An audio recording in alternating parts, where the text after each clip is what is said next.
The strong do what they can and the weak suffer what they must, as famously quoted from Thucydides. Let's question this quote in the case of Greek economic crisis. Is it relevant? Who is the strong and what can they do?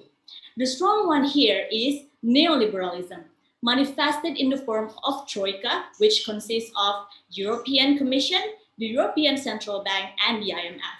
And they have the ability to do numerous things, including imposing austerity measures that worsens Greek situation of debt crisis. Austerity measures means that the government is raising its tax while doing whatever it can to prevent more spending, to cut its spending.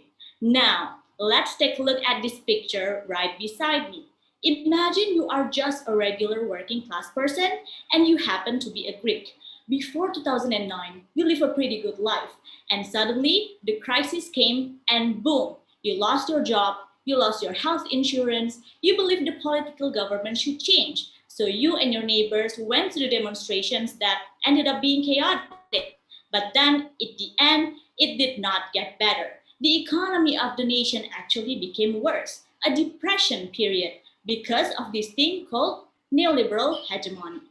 That was actually not an imagination. The Greeks have been through this. They became angry over the fact that their government still bowed down to accept Troika's neoliberal austerity proposal.